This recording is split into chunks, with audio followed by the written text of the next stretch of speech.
Welcome to another episode of the Academic Skills Podcast. And today I'm joined by my good friend and colleague, Kirsty Mitchell, the Director of our Career Development Centre. Welcome, Kirsty. Hey, Jason, how are you? I'm very well, thank you. So today we're going to talk about all things employability.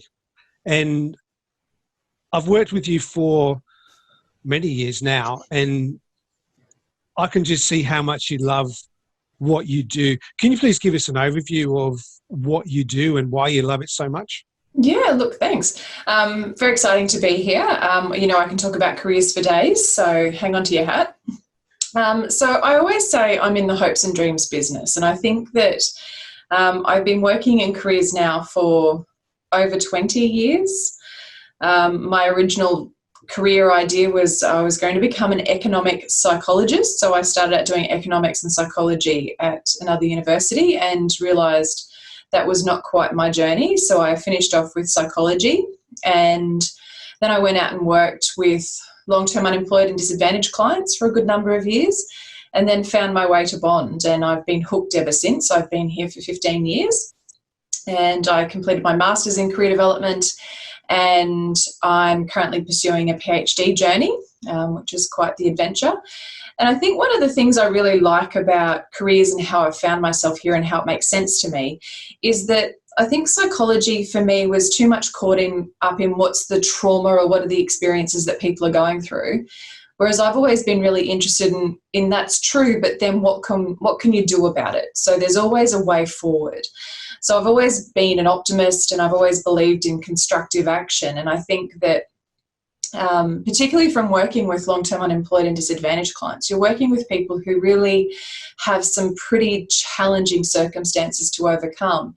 And the difference between with the candidates who made something and achieved a goal versus those that didn't was those that just got on with it regardless of whatever circumstances they were facing and made something of it. So I've always believed that there is always a way to get somewhere, and it all comes down to strategy and knowing what it is that you want to do. So yeah, I'm really lucky I get to play in this space, and no 2 days are the same. And I think a lot about careers, and I think a lot about the future of work, and it's just sort of this intersection of my deep curiosity and interest, and I get to work with pretty amazing students and colleagues. So that's the short story.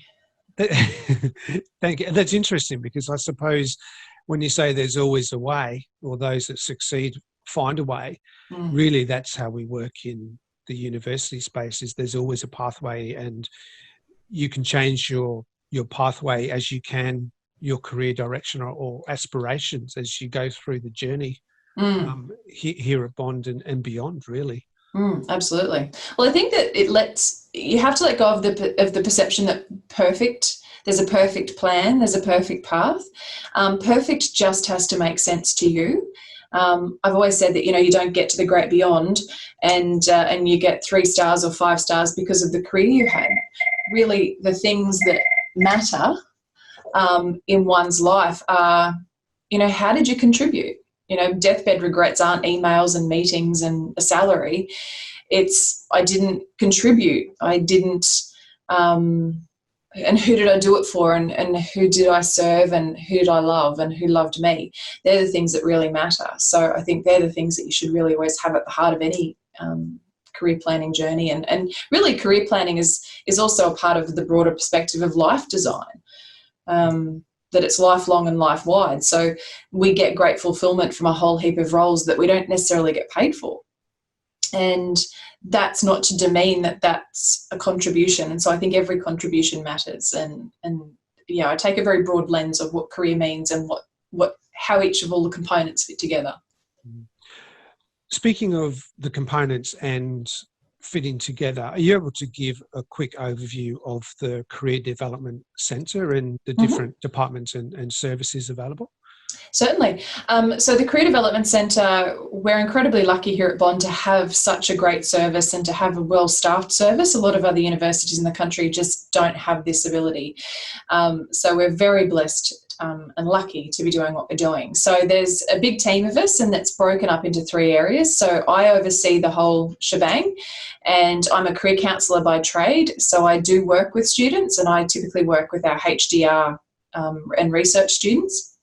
So we have a career counselling team, and they work with anyone from I don't know what I'm doing with my life through to I need help with a resume, or I've got an interview, and supporting alumni and graduates in that transition. So we actually provide lifelong support to bondies. Our industry team, they work to broker industry opportunities. So they're working with industry to support our students' goals and ambitions around internships, work experience, and also that graduate pathway, in addition to part-time employment. And then we have the Beyond Bond team. And so Beyond Bond is our flagship program for all undergraduate students. And that's a whole of degree employability program that's really designed to help students maximise their journey at Bond and all the opportunities that are provided, and enhance that graduate transition as well, because certainly it can be tricky getting a job, and it's not as simple as people think. And the more experiences that you can have whilst you're at university enhance your skill set, enhance your confidence, enhance your network, but also really help you understand, well, who am I? And where do I best fit, and where do I want to keep pursuing, and perhaps where do I not want to do that again? So, yeah, we're pretty lucky. Well, I think we are pretty lucky, because it's amazing that you'll provide lifelong career support to bondies. Yeah. I'm working with some of some alumni who I've known in the 2000s.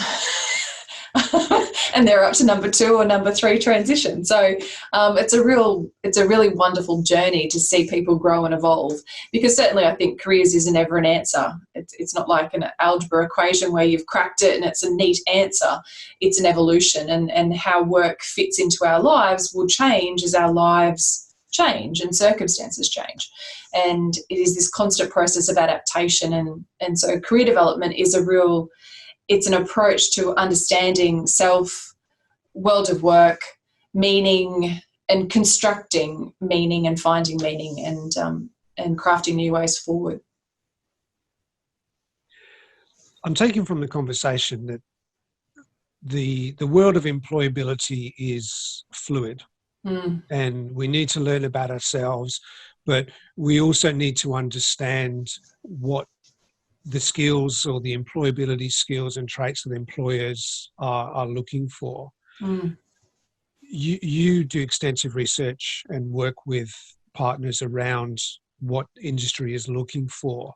Are you able to give an overview of some of the general employability skills that industry is looking for? I know this is a massive, broad question, and then how students can build employability through their education?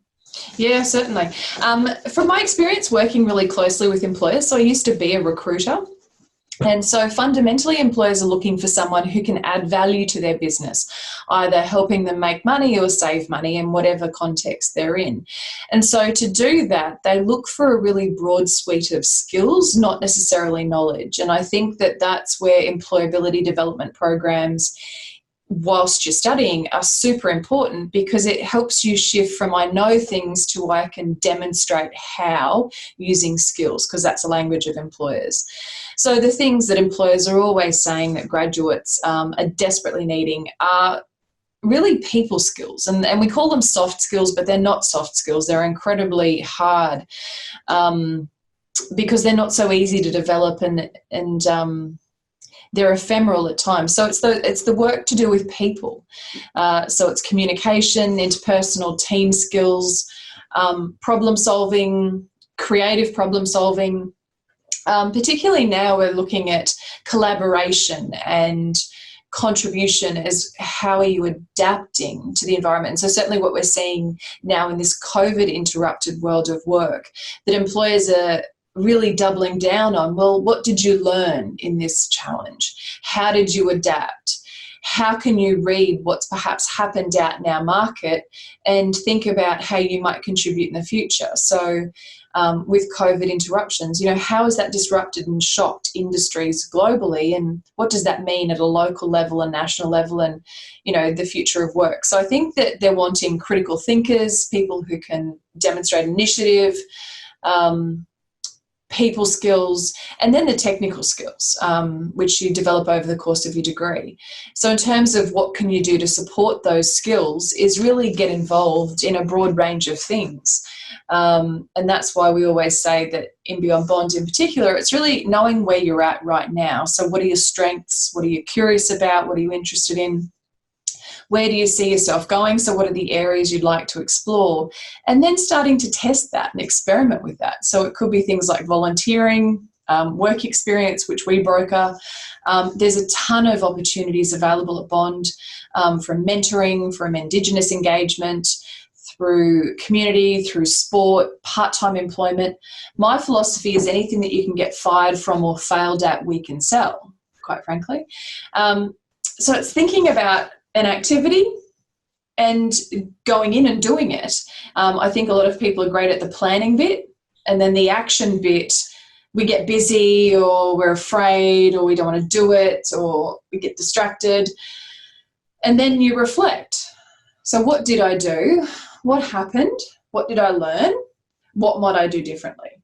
And I think that's a reflective practitioner in any field is incredibly valuable, because it's not just the Homer Simpson school of learning in that, dope didn't work. We want people to think and adapt, and also people who aren't afraid of failing.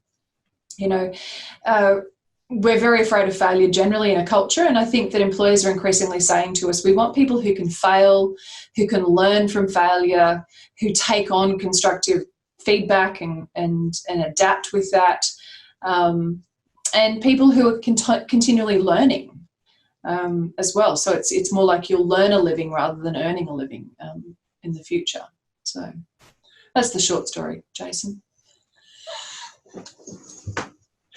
I'm glad that was the short version. So really the process that you've explained of trying and reflecting is applicable at any stage, whether you're in high school right now or whether you've just started your degree or later in your degree. So thank you for sharing that principle.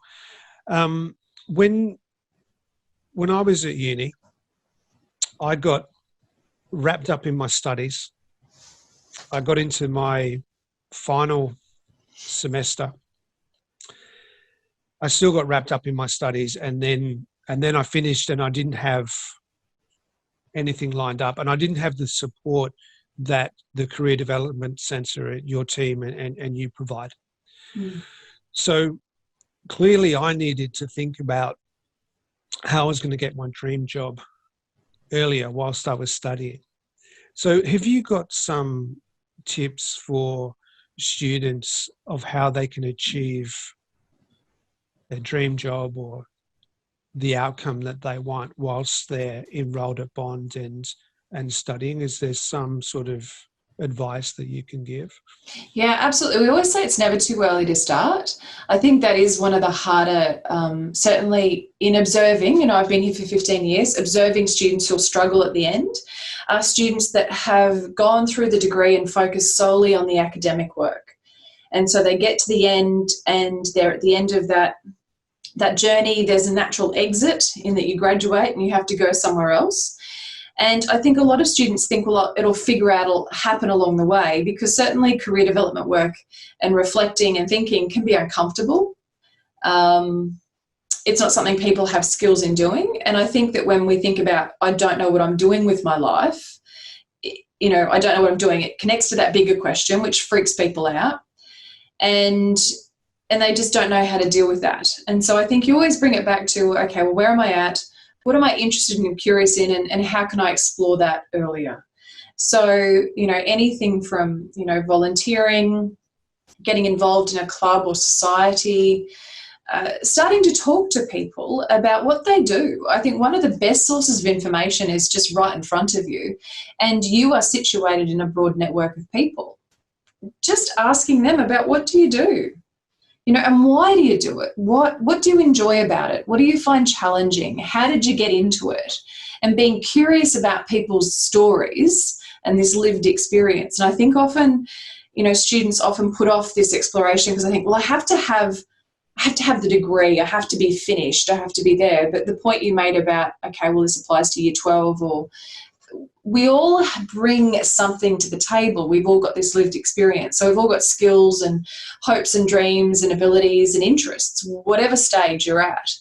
So there's never a point where you're perfectly certified and ready to go. So I think it's also this idea of dancing on the edge of unfinished. We're never finished. There's never a perfect point. And so what do you do with that? Well, you just dive in. And I think that one of the key skills, and we're seeing it really now, is this uncertainty. And people are really spooked by uncertainty, and particularly uncertainty as it relates to work.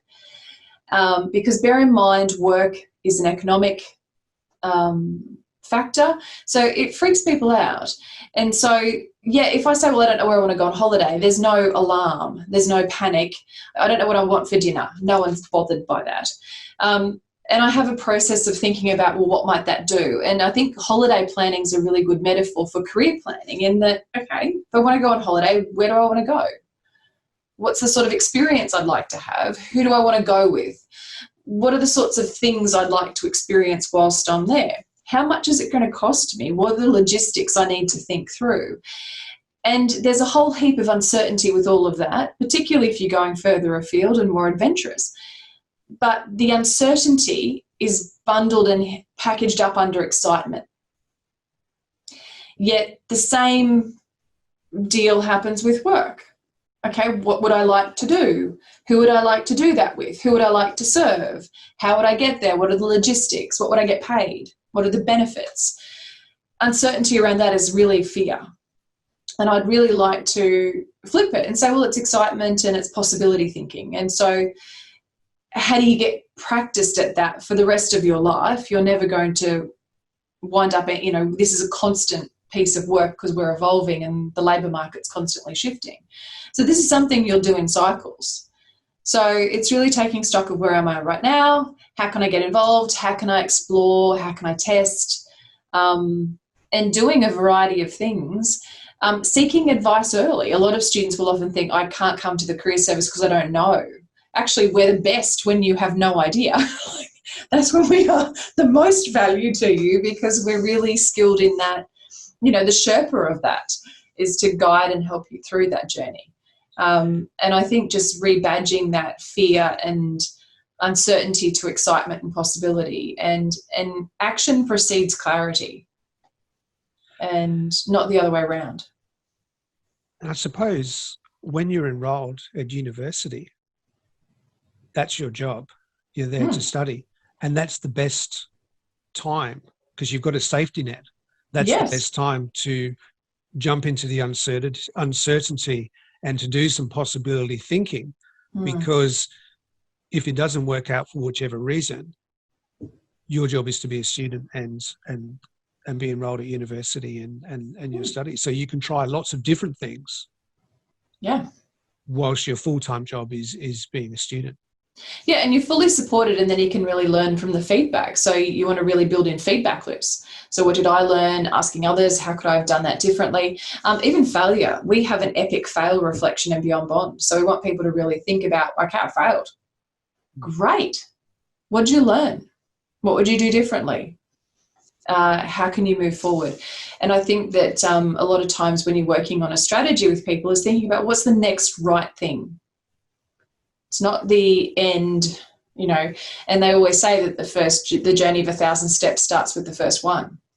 Again, a lot of people think, well, I have to have this really clear set of ideas of where I'll wind up and this notion of what that looks like. But when you get there, it's always different. And again, it's that process and the journey, which are just a bit trickier to kind of navigate sometimes. I'm getting the impression that the Career Development Centre is a very safe space. Yeah. where we can go there. Yeah. And we can reflect on different experiences that we have, and it's all okay. Oh, absolutely. And there's no judgment. A lot of people go, oh my gosh, this is terrible, or you're going to think I'm this. And I don't think anything. I really applaud failure. I really applaud it when people are really honest and vulnerable. So I think that's when there's the best learning. We have no expectation of what you have to do. And I think often the power of career work is that we believe in people when they often don't believe in themselves. And so I often wish I could give students the gift of what I can see and that potential and where I can imagine them. And that process of me working with a student and believing in them is often enough to help them bridge that gap and take the next step, whatever that might be. And it's a really privileged role to play, because you see people really, the things our students do are truly phenomenal, and I'm always in awe of it. Maybe this is a summary, really, but a lot of students, a lot of people, they're not sure of their career pathway. So you could walk around campus and you can ask a lot of students, so what do you want to do? And they wouldn't be so sure. Have you got any advice for students that are at whatever stage of their studies? Have you got any advice if they're unsure of their pathway? Yeah, look, and I think uncertainty, you just want to be really honest on that. And I think it's a real, it's a cycle. Before you know, you need to not know. Before you can ride a bike, you need to feel the value of the bitumen on your knees and those big messy stacks before you see the value of staying on it. So I always talk about this metaphor of backswing, that the real power for the shot is from the drawback. And so if we think about Serena Williams and her incredible tennis serve, when she's taking the ball, her racket away from the ball, and she's holding her hand up high ready to toss for that serve, that mighty unleashing of power, we don't freak out going, but she's taking the racket away from the ball. Will she, we trust that the two will connect. And the power for that shot comes from the drawback. It's not at that point where the ball and the racket collide. So there's a whole heap of work that's done before it even gets to that moment of intersection of bat to ball. And so I often think that uncertainty, we then mine it. And again, this is what people don't have skills in navigating this uncertainty. And so again, it is, it's using questioning and doubt and failure and uncertainty and coming back to some really grounded questions of, well, what am I interested in, and what am I curious about, and what am I good at? Where do I see myself? What do I really want to do? What do I value? And then what's the next steps that I can take to help me get there and start moving forward? And it'll either work or it won't. I always say, I love that Yoda quote, do or do not, there is no try. Just have a go. It'll either work or it won't. And at the end of the day, the map isn't the terrain. So you can have the best plan, but everything changes. And COVID, I think, is really bringing it all very home to us all right now, is that I had other plans for 2020. COVID does not care. And so now it's really adapting to what's next and what's the next right thing I can do in my work, in my family life, in my broader life, to navigate that. Because hanging on to my plan and screaming wildly how unfair or unjust doesn't get me anywhere. It just means I'm more frustrated and more in pain and, left behind. So it's just, to me, it makes absolute sense. So really it's about reflection, learning a little bit about yourself, jumping in, embracing the uncertainty, possibility thinking, and working with yourself or your team to learn more about yourself, ourselves, and exploring possibilities. Yeah, absolutely. And, and I'm not talking about stuff I don't do. I do this regularly. I encourage my team regularly to think about, well, what are we wanting to achieve and where are we wanting to go? And so I think an annual review, it's much more constructive than New Year's resolutions and trying to get, my goal weight or whatever. It's much better to come back to, well, what is it? What does Ralph Waldo Emerson, I've read a beautiful quote of his recently saying, there's always a path, and there's paths and they lead everywhere, and all of them matter and none of them matter. We'll all choose a path. But the question is, does this path have heart? And if the path has heart, then that's the right one. And I think that is just so powerful and simple and beautiful. And that's the work I think that we do, is we're trying to get to, well, let's listen to your heart and head and, all those other goals that you've got. But, how do you determine which is the best path for you? Only you will know. Well, that might be a beautiful, powerful way to end our conversation. That's good. Find the path with heart, and the Career Development Centre team will help you find that path. Absolutely. Thank you so much, Kirsty. It's been a real pleasure. Jason. Thank you. I really appreciate it. And I'll put a link on the show notes of how. Awesome. Yeah. And we look forward to working with all the students and whatever journey that looks like. Thank you so much for your wisdom. Thank you. Oh, I don't know about that, but thank you.